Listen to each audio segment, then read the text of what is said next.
The rain pounded against the roof of Lisa Carter's small cabin. Wind howled through the trees surrounding her home in the Oregon woods. Lisa sat at the kitchen table, looking over medical charts from the hospital where she worked as a nurse.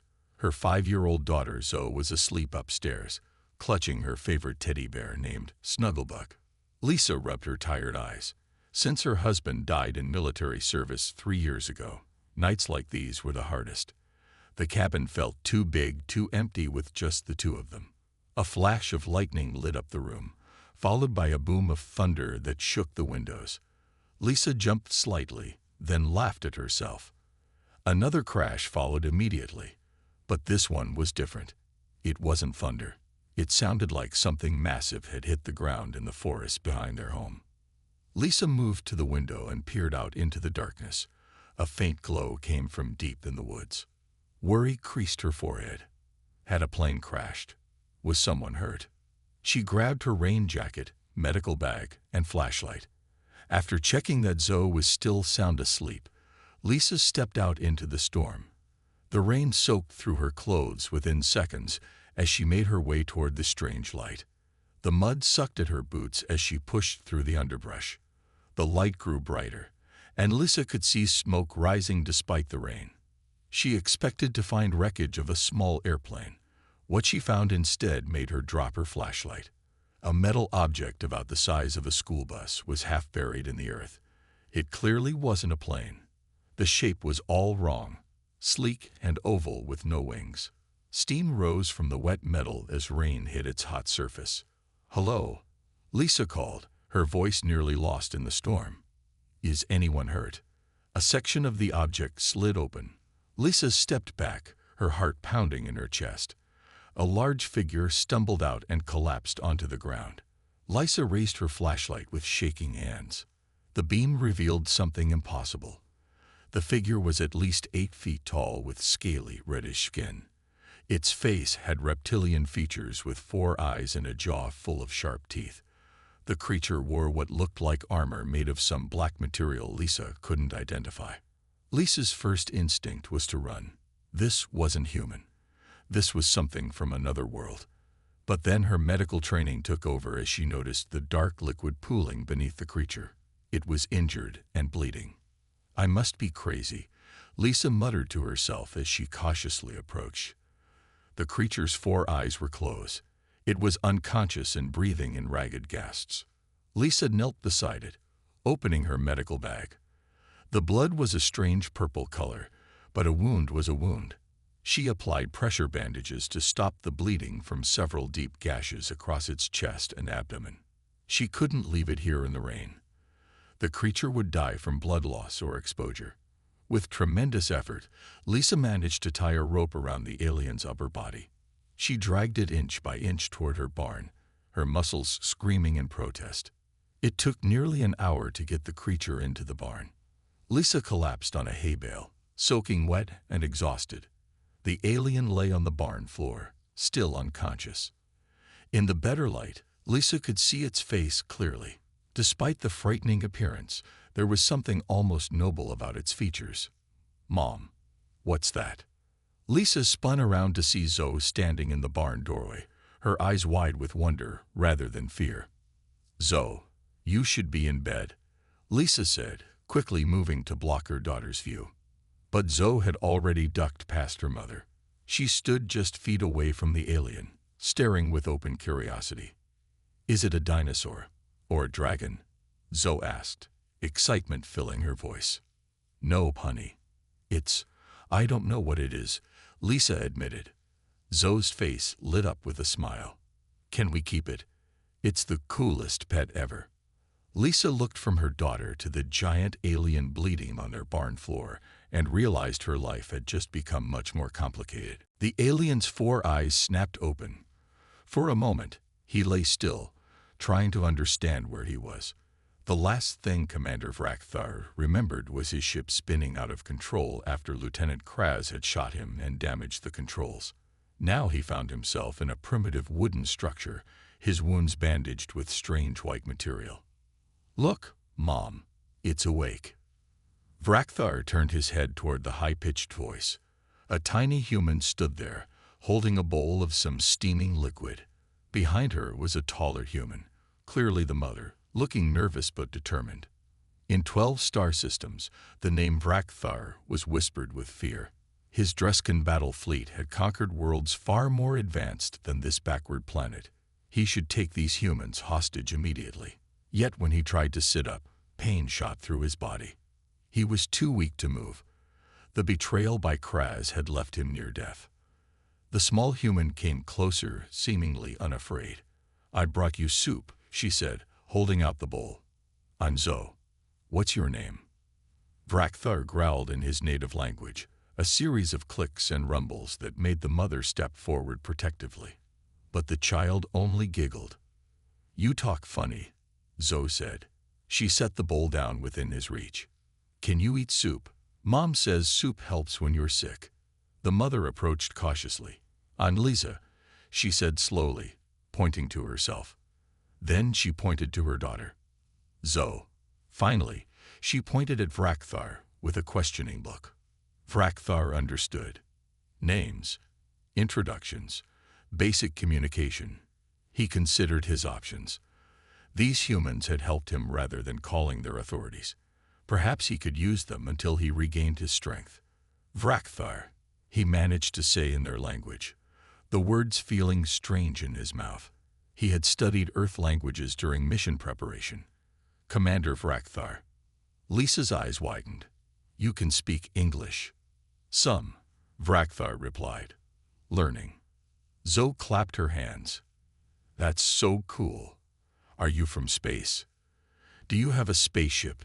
Can I see it?" "Zo, give him space," Lisa said, pulling her daughter back slightly. To Vrakthar, she asked, "What happened to you? Why are you here?" Vrakthar considered how much to reveal. Betrayed. Second in command attacked.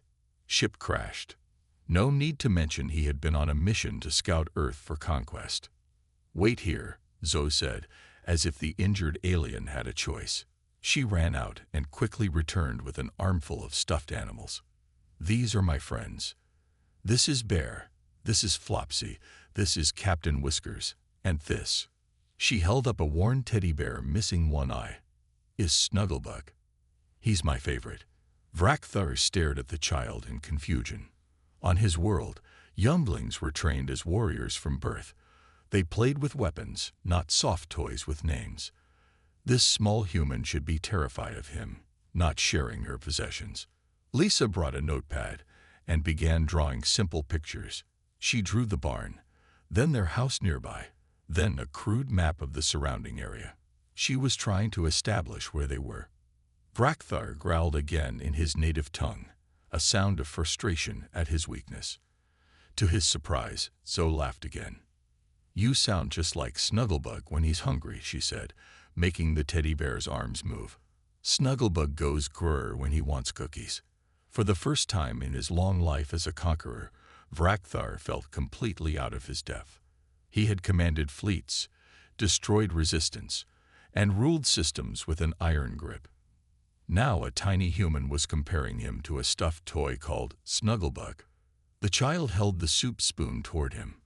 "Can you feed yourself, or do you need help like when I was little?" Lisa stepped forward. "Zo, I don't think."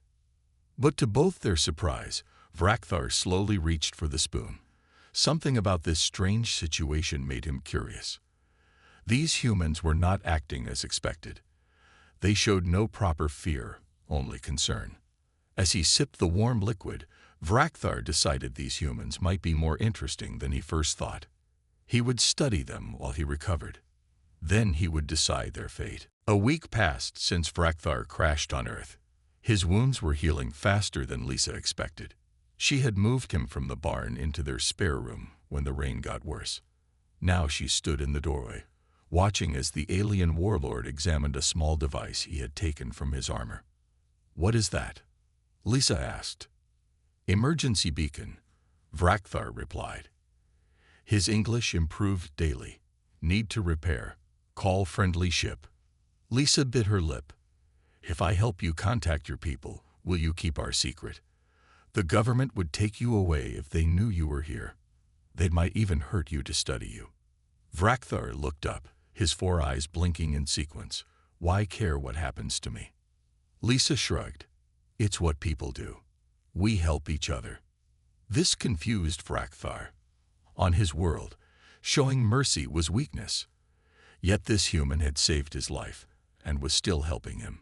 He could not understand why. How long to fix beacon? Lisa asked. Many days. Need tools. Need parts. Lisa nodded. I'll see what I can find. But you'll need to stay hidden. If anyone sees you. Understand, Vrakthar said. We'll stay inside. Later that day, a heavy box fell from the top shelf as Lisa tried to reach it. Before it could hit her, Vrakthar caught it with one hand. He had moved faster than any human could. Thanks, Lisa said, surprised. That could have hurt. Vrakthar placed the box on the table. Your roof leaks, he stated. I can fix. You don't have to. Want to help? Vrakthar interrupted. Not like being. What you say. Useless. The next morning, Lisa woke to find Vrakthar on the roof, working with tools he had found in the shed. By afternoon, the leak was fixed. He moved on to chopping firewood, splitting logs with his bare hands. Lisa watched him from the window. Why are you doing all this? Trade, he said simply. You help me, I help you. That evening, Zoe insisted Vrakthar join them for dinner at the table instead of eating alone in his room. The sight of the massive alien sitting at their small kitchen table, carefully using a fork that looked tiny in his clawed hands, made Lisa smile despite her worries. We always watch a movie on Friday nights, Zoe announced, climbing onto the couch. You have to watch with us. Vrakthar. It's a rule. Rule? He asked, looking to Lisa for explanation. Not a real rule, Lisa clarified. Just a family tradition. What is family? Vrakthar asked. Zoe looked at him with surprise. You know, people who love each other and live together and take care of each other. Don't you have a family? Vrakthar shook his head. Trescan raise young in training camps. No, family. That's sad, Zoe said. She patted the spot next to her. You can share our family while you're here. As they watched the animated film Zoe had picked, Vrakthar struggled to understand the point of the story. Why did these drawn characters sing? Why did the small humans in the audience value such things? That night, a loud crack of thunder woke the house. Minutes later, Vrakthar's door creaked open. Zoe stood there, clutching Snugglebug, her eyes wide with fear. I had a nightmare, she whispered. Can I stay with you? Monsters are scared of bigger monsters. Vrakthar stared at the child. On his world, showing fear was forbidden. Yet this small human came to him, a real monster by her standards, seeking protection from imaginary ones. Not monster, he said awkwardly, but can stay. Zoe climbed onto the bed and curled up next to him, falling asleep almost instantly. Vrakthar remained perfectly still, looking down at the trusting child. In that moment, something shifted inside the hardened warlord. He had conquered 12 star systems, but he had never before felt needed in this way. It was a strange feeling. Unsettling yet not unpleasant. Outside, the storm raged on, but inside the small human dwelling, Commander Vrakthar of the Dreskan Empire found himself standing guard over a sleeping child and her one-eyed teddy bear. Lisa noticed the strange lights in the night sky first. They moved in patterns no normal aircraft would follow. When she mentioned them to Vrakthar, his entire body tensed. Bad, he said simply. Very bad. Is it your people? Lisa asked. Are they looking for you? Vrakthar nodded. Lieutenant Kraz, the one who betrayed me. He will not stop hunting. The next day, Lisa came home from grocery shopping with worry on her face. People in town are talking about men in black suits asking questions. Government agents, they think. Vrakthar stood by the window, keeping his massive body away from direct view. If Kraz finds me here, you and Small One are in danger. Zoe, Lisa corrected. Her name is Zoe, not Small One. Zoe, Vrakthar repeated. He had grown fond of the child who showed no fear of him. Must protect Zoe. Lisa looked at the alien who had been living in her home for nearly 3 weeks now. We need to make you less obvious. You can't hide in the house forever. That evening, Lisa brought home large clothes from the thrift store. She found a wide-brimmed hat and sunglasses that might hide Vrakthar's extra eyes. She taught him to hunch his shoulders to appear shorter and to wrap a scarf around the lower part of his face. Not perfect, she said, stepping back to examine him. But in the dark, from a distance, maybe you could pass for human. Why help me? Vrakthar asked. Risk yourself, risk Zoe. Lisa was quiet for a moment. Because it's the right thing to do, and because Zoe adores you. As if summoned by her name, Zoe burst into the room. You look funny. She laughed, pointing at Vrakthar's disguise, like a really big person playing dress-up. Lisa knelt down to her daughter's level. Honey, we need to be very careful now. Some bad people might be looking for Vrakthar. You can't tell anyone about him. Promise. Zoe nodded seriously. I promise. Is Vrakthar in trouble? Vrakthar knelt down too, his massive frame making the floor creak. Yes, he said honestly. In my world, I was a warrior, the leader of armies. Zoe's eyes widened. Like a superhero. Vrakthar looked at Lisa uncertainly. Not exactly, Lisa said carefully. More like a soldier. On my world. Vrakthar continued. Children train for battle from very young. No toys. No movies. No family dinners. That sounds sad, Zoe said. She reached out and patted his scaly hand. I like it better our way. Yes, Vrakthar said softly. Your way has good points. The next day, Lisa had to work a double shift at the hospital.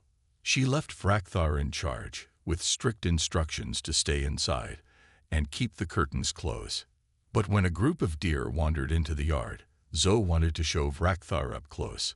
They stepped outside, keeping to the shadows of the trees. They didn't notice the hunters until it was almost too late. Vrakthar heard them first. Men moving through the forest, talking in low voices. He pulled Zoe behind a large tree, just as 2 men with rifles emerged into the clearing. I swear I saw something weird moving around here, one man said. Probably just a bear, the other replied. Zoe almost sneezed, but Vrakthar gently covered her mouth with his hand. They remained frozen until the men moved on. When they finally returned to the house, Lisa was there, her face white with fear and anger. Where were you? I came home early when Mrs. Peterson said she saw government vehicles heading this way. Sorry, Mom, Zoe said. We were looking at deer. Lisa rubbed her temples. It's not safe. They're looking everywhere. That night, Zoe colored a picture of Vrakthar. Underneath, she wrote in crayon, My friend Snugglebug. When she proudly showed it to Vrakthar, he tilted his head. What is this name? Snugglebug. That's your new name, Zoe declared. Like my teddy bear.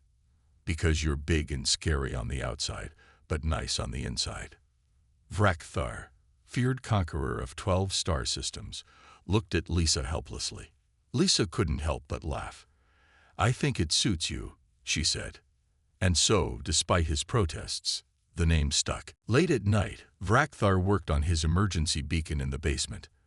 After a month of repairs using parts Lisa had brought him from a hardware store, it finally buzzed to life. The small screen glowed with alien symbols. It works. Lisa asked, bringing him a cup of coffee. He had grown fond of the bitter drink. Yes, Vrakthar said. Can send message now. He tapped the strange buttons, sending a coded signal that only friendly ships would recognize. Within minutes, the device beeped with a response. Vrakthar's 4 eyes widened as he read the message. What's wrong? Lisa asked, noticing his reaction. Vrakthar set down the device slowly. Bad news. Very bad. Dreskin Empire has named me traitor. Put bounty on my head. A bounty. Like in old Western movies. Yes. Dead or alive. Vrakthar's voice was grim. Worse news. They speed up plans for Earth. Plans. Lisa felt a chill run down her spine. What plans? Vrakthar looked away. Invasion plans. My mission was to scout Earth, find weaknesses. Lisa stepped back, her face pale. You were planning to invade us this whole time. Was my mission, Vrakthar admitted. Before I know humans, before Zoe. Lisa paced the small basement, trying to process this new information. So your people are coming to take over Earth. When? Soon. Message says fleet approaching solar system now. And what will they do when they get here? Lisa demanded. Vrakthar's voice was flat. Conquer. Take resources. Humans become workers, or... He didn't finish the sentence. Or what? Slaves. Dead? Lisa's voice rose. Upstairs, a small voice called out. Mom. Snugglebug. Where are you? They both froze as Zoe's footsteps moved toward the basement door. She appeared at the top of the stairs in her pajamas, clutching her teddy bear. Why are you yelling, Mom? She asked, rubbing her eyes. Nothing, honey. Go back to bed, Lisa said, trying to keep her voice steady. Is Snugglebug leaving? Zoe asked, looking between them. You sound mad. Vrakthar stood up, his massive frame casting a shadow in the dim basement light. Small one should not worry. Are you leaving our family? Zoe pressed, her lower lip trembling. Lisa and Vrakthar exchanged a look. The word family hung in the air between them. Come here, Zoe, Lisa said gently. When Zoe reached the bottom of the stairs, Lisa knelt beside her. Vrakthar was just telling me something important. His people might be coming here, and they might not be friendly like he is. Zoe looked up at Vrakthar. Are they mean? Like the bad guys in movies. Vrakthar struggled to find simple words. My people only know fighting, conquering. They think humans are weak because you care for each other. That's not weak, Zoe protested. That's being nice. Yes, Vrakthar said slowly. I learned this now. Caring for others is strength I did not understand before. The alien warlord looked at the emergency beacon, then back at Lisa and Zoe. He faced an impossible choice. Return to his people and try to clear his name, or warn the humans who had shown him kindness. What will you do? Lisa asked quietly. Vrakthar was silent for a long moment. In his culture, loyalty to the Empire was absolute. Betrayal meant death. But as he looked at the human child who had named him after a stuffed toy, who had shared her home and her trust with him, something shifted in his warrior's heart. Will not let them hurt you, he said finally. Or Earth. How can you stop them? Lisa asked. They have spaceships and weapons beyond what we can fight. Have information, Vrakthar said. Know their tactics, their weaknesses. He placed one clawed hand gently on Zoe's head. We'll protect my family.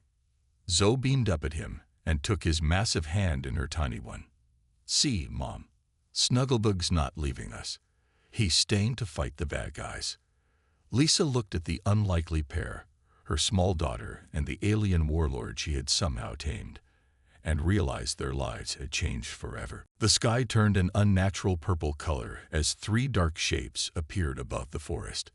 Lisa looked out the window and felt her heart skip. The ships were smaller than she had imagined, about the size of buses, but their strange angles and glowing lights were clearly not human technology. They're here, she whispered. Vrakthar stood behind her, his massive frame tense. Hunting party. Led by Kraz. Not full invasion yet. What do we do? Lisa asked. You take Zoe. Drive to town. Tell Pete. Pete was Lisa's neighbor, a retired sheriff who lived 2 miles down the road. She had carefully introduced him to Vrakthar the week before. After his initial shock, Pete had promised to help if trouble came. I'm not leaving you to face them alone, Lisa said. Must protect Zoe, Vrakthar insisted. No, came a small voice. Zoe stood in the doorway, her face unusually serious. We stay together. That's what families do. Before they could argue, the phone rang. It was Pete. "Lisa, there are strange vehicles heading up your road. Military-looking, but no markings. You got company coming." "Thanks, Pete. Remember what we talked about."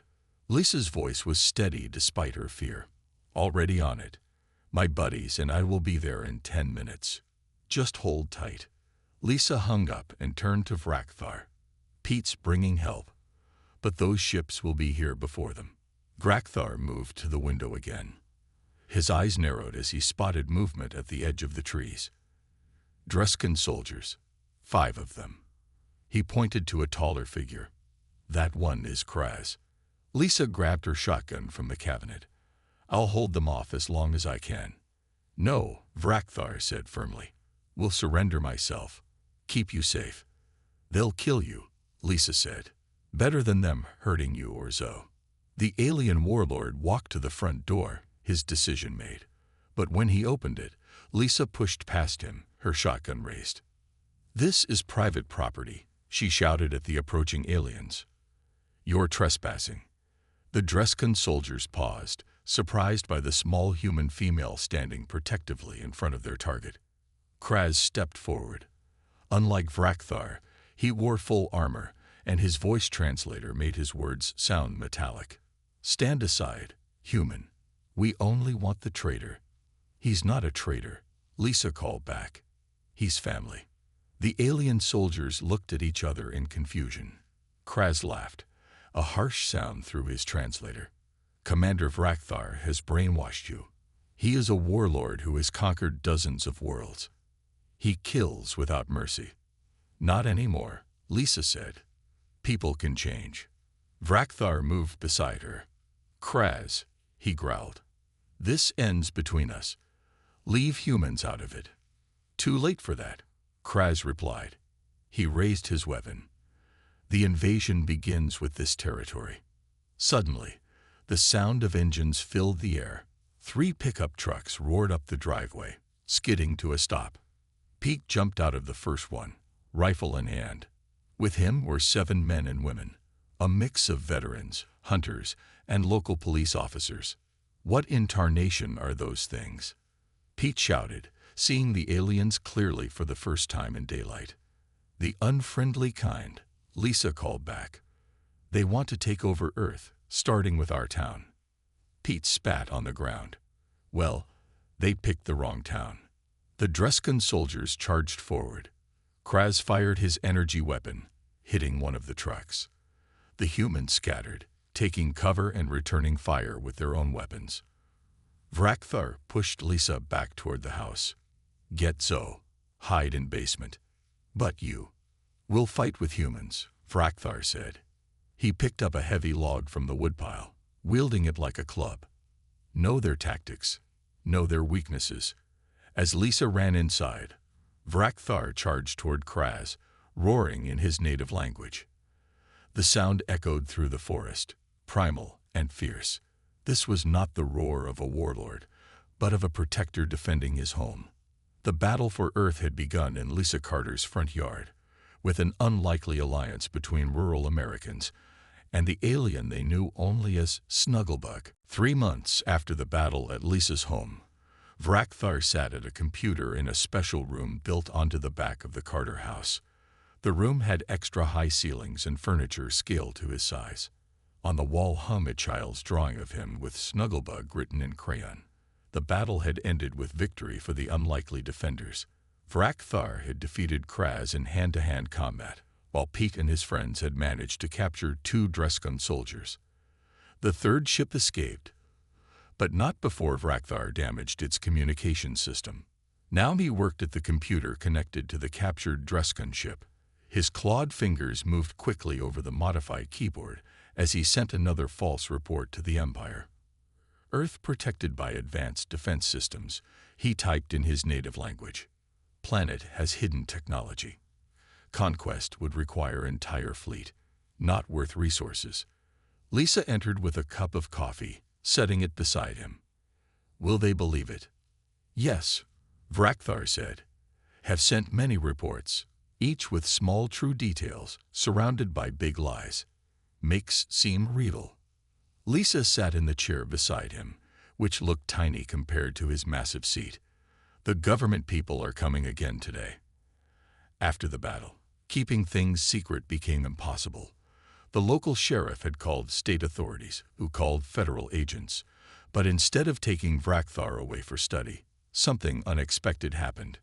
Pete, who had served in the military for 30 years, had powerful friends.